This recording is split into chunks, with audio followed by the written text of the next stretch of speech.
Hello and welcome to our special coverage of the ongoing litigation over the ban on diesel SUVs in Delhi. Now, car makers like Mahindra and Mahindra, Toyota and Mercedes will heave a sigh of relief given that the Supreme Court has agreed to hear their plea. But it is still far from a reprieve for these car makers. Now, the stay on diesel ban continues in the national capital, and the onus is now on the companies to prove that there is enough reason to lift the ban. That includes relative pollution from other sources and that there is new technology at their disposal to curb emissions from these big cars and SUVs to more acceptable levels. What were the court's observations and what is at stake for the car makers? We have with us the entire battery of reporters today. Arun, Utkarsh and Sumit, all of them have been on top of the development and get us all the perspective in this big developing story. Thanks so much, gentlemen, for joining in. Let's take it straight to the action then. Arun, what will be the course of action for these car makers and what has really Supreme Court said today? It wasn't a happy day for the automobile industry. As the Supreme Court refused to lift the ban it had imposed on the registration of diesel vehicles over 2000 cc in the national capital region. The companies claim that their new technology diesel engines emit less pollutants than the petrol ones. Instead, the court has asked these companies to come up with documentary evidence to back up their claim. Also, the court has observed that in case they are not able to satisfy the court is considering on putting one-time tax on every registration of diesel vehicles because people who are buying diesel cars should be made aware that they are polluting the environment. The court is going to hear these companies' arguments on January 20th, but in the interim, the ban order on registration of 2000 cc vehicles would continue in the national capital region. All right, so there was a fair call which was taken by the Supreme Court and the car makers will have to now prove their point. But let's get another point of view, gentlemen. Environmentalist and Director General at the Center for Science and Environment, Sunita Narayan, says that there is no merit in the automakers' plea that says that diesel cars are not as polluting as the petrol vehicles. And speaking to ET Now's Arun Nayal, she says that automakers are also against the early implementation of better emission standards. As far as their position that their vehicles do not pollute and that they use good technology is concerned, we have shown very clearly that research after research shows that Euro 4 vehicles, cars, diesel cars emit 7 times more emissions than petrol. And that is why the Chief Justice asked today that please tell me whether your diesel car is less or more polluting than petrol. Right. And their lawyer said diesel is less polluting. I do not know on what basis because there is absolutely no evidence for it. The court has also said that there should be early implementation of BS6 introduction. Till now, we were always being told that the oil company cannot produce Euro 6 fuel and so we cannot give you Euro 6 cars. Today, when we have produced a letter from the oil companies which say oil ministry to say that we have directed, we are very clear, we want a one-step jump, we do not want Euro 5, we will produce Euro 6 fuel by 2020. Today, the real face of opposition emerged and the protector of the industry today also emerged at the Ministry of Surface Transport. So it's the Ministry of Surface Transport and the diesel car lobby and truck lobby which is now opposing the early introduction of Euro 4 and Euro 6. Today, the real face of opposition was out in the court. So there you go. The opposition to this car maker's plea has also been quite stiff. So Utkarsh, help us understand, post the diesel ban, what are the alternate options and what's the plan B which the companies are looking on for survival, especially with the companies like Mahindra and Mahindra, which has the biggest diesel portfolio in the country? There are two alternate strategies which all the auto companies are really looking at post the diesel ban. Now let me tell you that there are majorly 3 companies which are affected by the diesel ban. You have Mahindra, you have Toyota and you have Mercedes. Now the first option which every car company is obviously looking at is to get as many gasoline engines in the market as possible, because at one point of time where the apex code believes that to certain kind of fuel is not good for pollution, the company is saying that more and more launching more and more diesel vehicles won't be a good idea. So if you look at Mahindra will be launching its first ground up petrol engine KUV 100 on the 15th of January. Now talking about Toyota, we are hearing that the company will be coming up with the Fortuner as well as the Innova in the petrol version. Now Mercedes has a very big portfolio of diesel cars in India, but globally it has more petrol cars. So Mercedes will also look to get a lot of more petrol cars into the Indian markets. Mahindra on the other hand, when developing about new engines, the company has 1.5 litre engine which will be coming. The company has the 1.6 litre petrol engine which will be coming, and the company has also spoken about the fact that they will be launching the Xylo, Scorpio and the XUV 500 in the petrol variant. Now this is one option.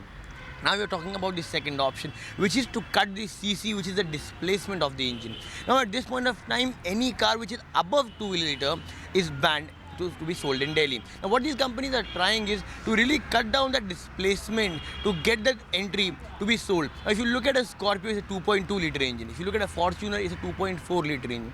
Now what the companies are really trying is that if somehow they can manage to get the CC to a 1.8 or a 1.9 so that they can sell the engine. But what we have spoken to people in these companies is, one, they don't want to compromise on power. So they really have to redesign and re-engineer those engines so that they give ample amount of power which the car was giving earlier, but with less displacement, less CC. Now this is something which is a tedious task. When you have spoken to people in the industry, they're telling that even if these companies work overnight, this is a task of 6 to 8 months, and a bit of investment will also go. So what the company at this point of time is waiting is to make sure that Supreme Court sets the benchmark at 2 litre and does not go lower going ahead. So these are the two real alternate which these companies are looking at. As I said, more and more gasoline engines is the way of future, and cutting down the engine displacement to less than 2 litre is also what the companies are looking at this point of time.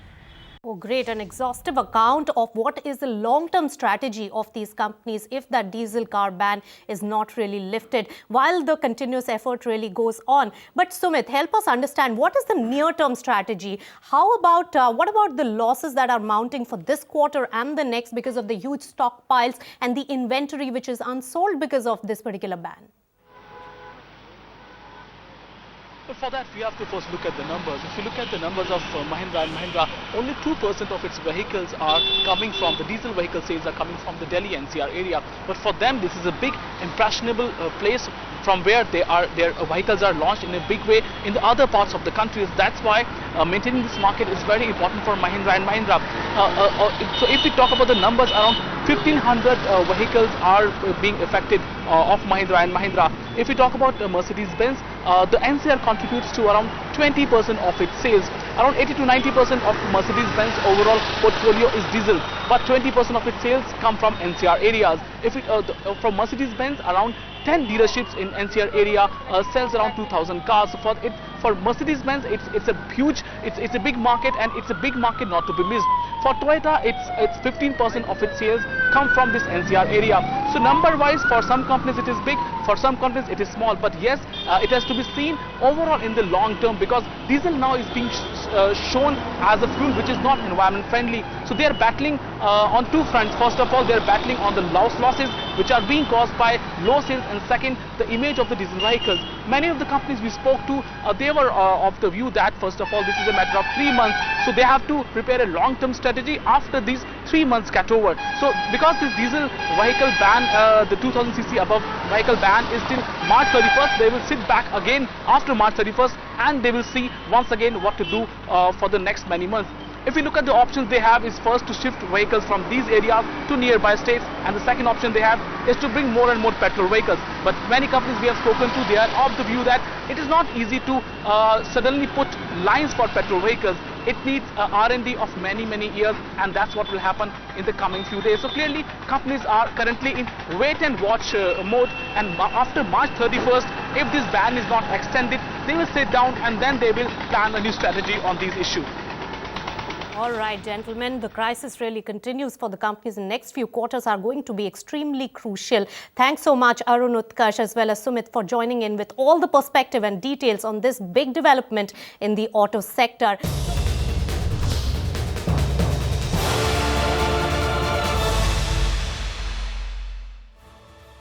Welcome back. You're watching a special coverage on the blow to the automakers because of the diesel car ban in Delhi region.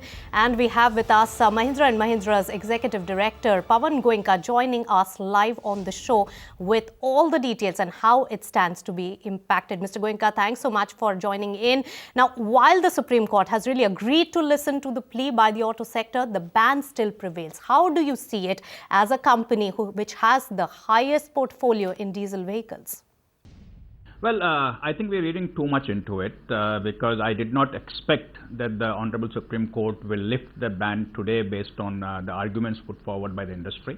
I expected them to spend more time to understand the data and to come to a conclusion that if the diesel vehicles, especially above 2000 cc, are the primary cause of pollution in Delhi, then of course they should be banned. And I think that's what has happened today. The court has said very clearly that what you're talking about is a very technical matter and therefore needs to be understood by technical people. And he has asked the amicus curiae to go through all the arguments, compile it for the court, and then come back to the court. In fact, the Solicitor General has made a very clear statement that as far as the government is concerned, every fuel has certain level of pollutants of different kinds, and therefore we do not want to distinguish between diesel and petrol. That's a statement made by SG from what I understand in the court, because I was not there. And therefore I take this as absolutely encouraging day to day as far as the industry is concerned, because all that we have been saying all along is that make a decision based on scientific data. And that's what the Honorable Court has said today, that we need to understand the data better. And we do not have the technical wherewithal to go through all that, and please help us with understanding the data. He is going to give us time to all of the applicants to hear out the arguments, either today or in a new date that he'll be announcing, and we'll go through the process. So the fact that the ban continues today is immaterial. What is material is the court has accepted that they need to go through all the relevant arguments and relevant data, and then make a holistic decision on what is the right thing to do to curb an air pollution problem in Delhi. So I take this as a very encouraging day in the court. Sure, Mr. Goenka, but there has to be a lot of data collection and then analysis for that to happen. Do you not sense that this could be a long-drawn battle, that there might not be a solution within a short span? I certainly would think that there will be a clear decision before 31st of March. How much before 31st of March I cannot say, because the issue is very complicated.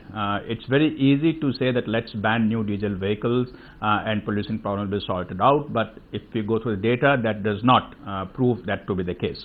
And therefore it's a very, very complex technical issue, and at the same time a very emotive issue. So when you are bringing in an emotive issue and a technical issue where they don't necessarily align with each other, it's going to take a certain amount of fact finding, certain amount of alignment, and that needs to happen. I don't think anybody is disagreeing that there is a air quality problem in Delhi. Nobody is disagreeing that we need to solve that problem. Okay, where the disagreement is, what are the right buttons to push to find a effective solution to the problem. Directionally, we can say anything. Directionally, yes, if you ban diesel, PM will come down. Just like in the last 2 days, since there are only half the vehicles on the road, pollution is less. But is that the long-term solution? I don't think so. So all that we are saying is that let's go through that, and this process will take time. And I think we need to have that patience as industry and as citizens of Delhi to ensure that we don't end up doing the wrong thing for the right reason. We need to make sure that we do the right thing, which will have effective impact on cleaning Delhi in air. Mr. Goenka, you said that it's a technical issue and it's very complicated. Let's try and break it down one by one. What is your side of the petition? Help us explain that. See, basically what we are saying is that the problem in Delhi is caused by multiple factors coming in together, including the geographical location, including the weather pattern that Delhi has, including the fact that in the surrounding areas of Delhi, there is a lot of burning of crop waste, biomass burning, And there is the only unbiased scientific report that is available right now, which we can all count on, is the report done by IIT Kanpur. So we are basing all our argument on the basis of IIT Kanpur report, which was commissioned by Delhi government. Auto industry had nothing to do with it. If that report is saying that the vehicles overall, including all types of vehicle and all types of fuel, contribute only 20% of the PM 2.5 pollution in Delhi, then one has to look at the other 80% and focus on the other 80%. And even in the 20%, the biggest contributor are commercial vehicles. Okay, and by effectively sort of bypassing Delhi, as the court has done, a big chunk of that has already been taken care of. So out of the 20% that we talk about coming from vehicles, my guess is 4 or 5% is already taken care of. So what is remaining is 15%. Out of this 15%, 13 or 14 is caused by older vehicles. So newer vehicles are contributing 1%, 1.5%, 0.5%. So therefore, will we solve any problem? If we solve a problem, by all means, we should ban the vehicles. But will we solve any problem by banning something that is contributing 0.5% to the overall problem that we're facing in Delhi? And that's the only argument that we are making. So, Mr. Goenka, what are the numbers in terms of diesel cars contributing to pollution, and what are the statistics regarding the old diesel cars contribution and that of the new cars? See, it's unfortunate that a lot of the media reports shows a smoking tailpipe on a vehicle in Delhi, and everybody thinks that diesel vehicles are polluting. You can always find a vehicle that has a smoking tailpipe. You can pick a vehicle, even new vehicle, and find one. But if you look at data, and I'm going absolutely by the regulatory data that is available, so there is no management that is possible of this data, if I could say so. A BS1 vehicle contributes 5 times as much to PM 2.5 pollution as a BS4 vehicle, right? BS3 vehicle pollutes twice as much as BS4 vehicle, and therefore the BS4 vehicles are, I would say, 80% cleaner than vehicles that were 10 to 12 years old. So that is one part of data. The second part of data is that that the total pollution is 0.5% from new BS4 diesel vehicle. That's the second part of, again, coming from IIT Kanpur study. The third point of data is the total PM load coming from two-wheelers is more than coming from diesel vehicles. Okay, and that is only because there is a very large number of two-wheelers, and therefore even within the vehicles, it is not the diesel passenger cars that are the biggest culprits of pollution problem in Delhi. The way to solve the problem will be to bring in advanced emission norms as early as technically feasible. The government of India is working on it. Right now they're talking about the norms in a way that 5 years from BS4, we will have BS6, only 5 years. In Europe, it took 11 years to go from BS4 to BS6. And industry will work on this. We will work to see how quickly can we bring in BS5 and BS6 emission norms. And we also need to see how quickly can we get the older vehicle off-road, because older vehicles are the ones that are the most polluting vehicles. More importantly, we need to ensure that the vehicles are maintained. The fitness certificate, the INM program that we've been talking about for so many years, it's not being taken seriously. That is, in my way, a most effective way of curbing pollution in Delhi, and a very painless way of curbing pollution in Delhi, which also we need to do. So I think we are putting a focus on the wrong culprit, unfortunately. And if data shows it, it's not what Pawan Goenka is saying. It's data that is talking. Of course, that's the data point. But talking about Mahindra and Mahindra, Mr. Goenka, considering that your portfolio is heavily dependent on diesel cars, how much has this ban really impacted you in terms of numbers? And what is Delhi's contribution to your overall sales in India? I've talked about these numbers. I think in this bigger scheme of things, that number is not so important. But just for record, if you take a total vehicle sales, including passenger and commercial, Delhi contributes about 2%, NCR contributes about 2% total vehicle sales. Though 2% is not a large number, but I must say that Delhi is a very important part of, the 2% is for 2000 cc and above. Delhi is a very important part of our overall sort of marketing and commercial outlay. and therefore losing sales in Delhi is not something that we'll be happy about, no matter how small the number may be. And therefore we will have to work on alternatives depending on what the final outcome is from the court. So Delhi is just one part of the story, Mr. Goenka. How much damage has the diesel ban news in general hurt the sentiments against diesel cars in general for you? I think that if I look at just December data, and December data is probably not sufficient time for us to draw a conclusion, I would say no. I would say that no, because overall there has been increase in sales of diesel vehicles in December. I think the final data is not out yet. So I don't think so, but it is a distinct possibility that if what the Supreme Court has said for Delhi right now becomes the final verdict, what is interim today becomes the final verdict, then it's quite possible that there will be a sentiment impact that will be there on the diesel vehicle sales, and therefore we need to prepare for it. So looking ahead, Mr. Goenka, at a worst case scenario where there is a blanket ban against all diesel cars, would you be looking at shifting your production model to greener fuels, electric cars? You do have some in your portfolio already. Okay, so first of all, let me say that if there is a blanket ban done on diesel, it will be very unfortunate. I will say that very clearly, without any hesitation. It will be a very unfortunate outcome if that happens. But of course, if the highest court in the country decides that's the right thing to do for the environment, we have to align with that and follow that. Now, having said that, we have two sort of line of defense, if I could use that word. One is what we do with gasoline vehicles, gasoline engine, and as you know that we have already launched or announced the launch of KUV100 with a gasoline engine, which obviously is not happening because of the current situation that had been planned 4 years ago. So that launch will happen next week, and we are currently working on gasoline versions for both Scorpio and XUV, our larger SUVs, and we will be launching that. I cannot give a specific time frame, but over the course of next 12 months, 15 months, we hope to launch gasoline versions of both XUV and Scorpio. Again, that's not because of what happened last 2-3 weeks. That was already in the works. The second thing is electric vehicle. Electric vehicle right now amount to almost zero volume. I mean, in the scheme of things, we sell 70-75 vehicles. But clearly, if you were to really clean the environment, it is not diesel or petrol or CNG. It is electric vehicle. Because electric vehicle is truly zero pollution vehicle, and therefore, in a sense, we are in the right place at the right time.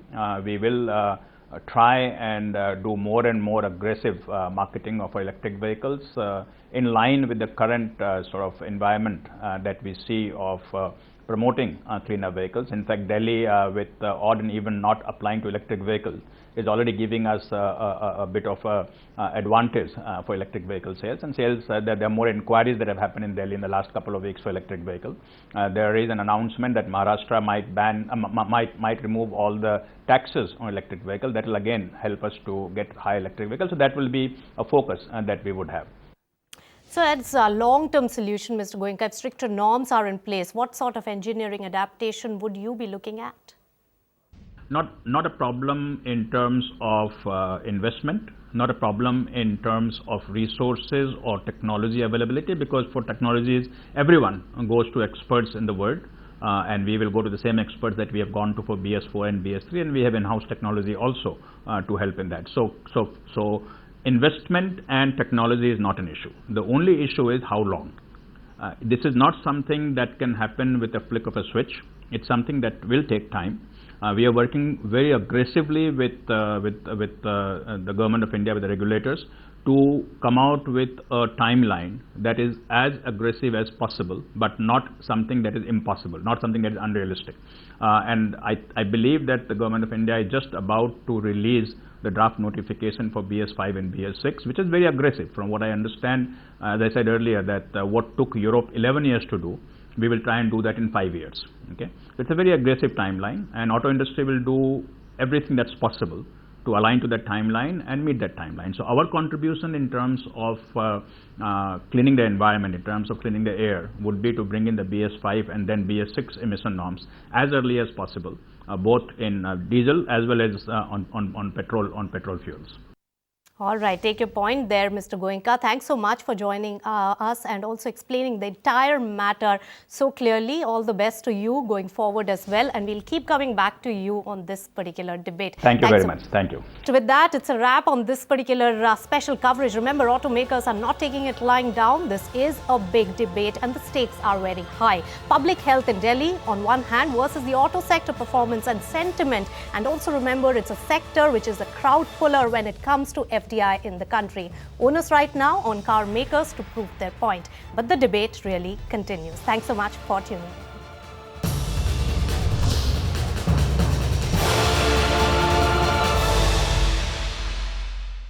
Find us on Facebook at facebook.com/ETNow and don't forget to click the like button. You can also follow us on Twitter at ETNowLive. To stay updated with all our programming, hit the subscribe button on our YouTube channel by logging on to youtube.com/user/ETNow.